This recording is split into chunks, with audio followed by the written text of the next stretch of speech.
ಆತ್ಮೀಯ ವೀಕ್ಷಕರಿಗೆ welcome back to my YouTube channel Sahyadri garden ಗೆ ಸ್ವಾಗತ ಸುಸ್ವಾಗತ. ಸೊ ನಾನು ಇವತ್ತು ನಿಮ್ಗೆ ನಮ್ಮ ನರ್ಸರಿಯಲ್ಲಿ ಒಬ್ಬರು ಅಚ್ಚುಮೆಚ್ಚಿನ ವ್ಯಕ್ತಿಯನ್ನು ನಿಮ್ಗೆ ಪರಿಚಯ ಮಾಡ್ಲಿಕ್ಕೆ ಹೊರಟಿದ್ದೇನೆ.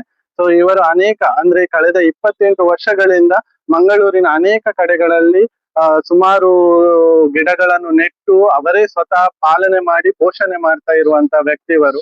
ನಾನೊಬ್ಬ ಬಾಡಿಗೆ ಮನೆ ನಿವಾಸಿ ಆದ್ರೂ ಕೂಡ ತಮ್ಮ ಮನೆಗೆ ಬರುವಂತ ಆದಾಯವನ್ನು ಉಳಿಸಿ ಪ್ರಕೃತಿ ಪ್ರೇಮಕ್ಕೋಸ್ಕರ ತುಂಬಾ ಗಿಡಗಳನ್ನು ನೆಡ್ತಾ ಇದ್ದಾರೆ. ಸೊ ಇವರು ಯಾರಂದ್ರೆ ಮಾಧವ್ ಉಳ್ಳಾಲ್ ಸರ್ ಇವತ್ತು ನಮ್ಮ ನರ್ಸರಿಗೆ ಬಂದು ತಮ್ಮ ಅನಿಸಿಕೆಯನ್ನು ನಮ್ಮೊಂದಿಗೆ ಹಾಗೂ ನಿಮ್ಮೊಂದಿಗೆ ಹಂಚಿಕೊಳ್ಳಿಕ್ಕೆ ಇಷ್ಟ ಪಡ್ತಾ ಇದ್ದಾರೆ.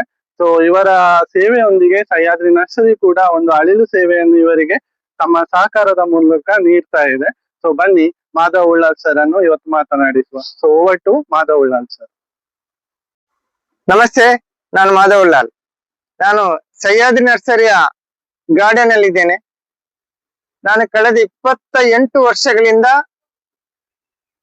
ಸಹ್ಯಾದ್ರಿ ನರ್ಸರಿಯಿಂದ ಗಿಡಗಳನ್ನ ಪಡೀತಾ ಇದ್ದೇನೆ. ಇಲ್ಲಿನ ಕಲೆಕ್ಷನ್ ಹೇಗಿದೆ ಅಂತ ಹೇಳಿದ್ರೆ, ಪ್ರತಿ ಒಂದು ಗಿಡಗಳು ಕೂಡ ನಮ್ಗೆ ಯಾವ ಗಿಡಗಳನ್ನು ನಾವು ಆಯ್ಕೆ ಮಾಡ್ತೇವೆ ಆ ಗಿಡ ನಾವು ಎಲ್ಲಿ ಕೊಂಡೋಗಿ ನೆಡುವುದು ಮತ್ತೆ ಹೇಗೆ ನೆಡ್ತೇವೆ ಅನ್ನುವಂಥದ್ದು ನಮ್ಗೆ ಮುಖ್ಯ ಆಗಿರುತ್ತೆ. ಅಲ್ಲಿ ಫಲ ಬರುತ್ತೆ, ಹೂವು ಬರುತ್ತೆ, ಕಾಯಿ ಕೊಡುತ್ತೆ.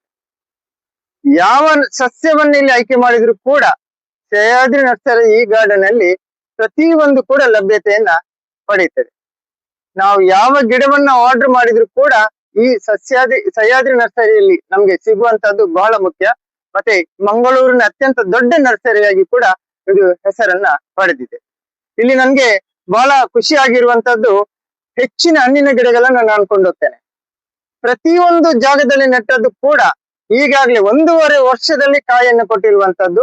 ಈಗಾಗ್ಲೇ ನೀವು ನೋಡಿರ್ಬೋದು, ಎಲ್ಲ ಸುದ್ದಿವಾಹಿನಿಗಳಲ್ಲಿ ಕೂಡ ಮಂಗಳೂರನ್ನ ಹಣ್ಣುಗಳ ನಗರವನ್ನಾಗಿ ಪರಿವರ್ತನೆ ಮಾಡುವಂತ ಒಂದು ಕನಸನ್ನ ಇಟ್ಟಿದ್ದೇನೆ. ಅದಕ್ಕೆ ಪೂರಕವಾಗಿ ಸಹ್ಯಾದ್ರಿ ನರ್ಸರಿ ಕೂಡ ನನ್ನ ಬೆನ್ನೆಲುಬಾಗಿ ನಿಂತಿದೆ. ಅರಣ್ಯ ಇಲಾಖೆ ಕೂಡ ನನ್ನ ಬೆನ್ನೆಲುಬಾಗಿ ನಿಂತಿದೆ.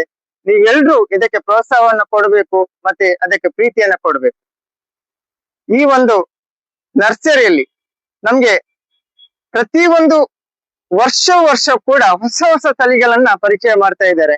ಇದು ನಮ್ಗೆ ಬಹಳ ಖುಷಿ ಕೊಡುವಂತದ್ದು. ಮತ್ತೆ ಇಲ್ಲಿನ ಹವಾಗುಣಕ್ಕೆ ಮಣ್ಣಿಗೆ ಹೊಂದಾಣಿಕೆ ಆಗಿರತಕ್ಕಂತ ಗಿಡಗಳನ್ನ ಮಾತ್ರ ಇಲ್ಲಿ ಪರಿಚಯ ಮಾಡ್ತಾ ಇದ್ದಾರೆ. ನಮಸ್ತೆ.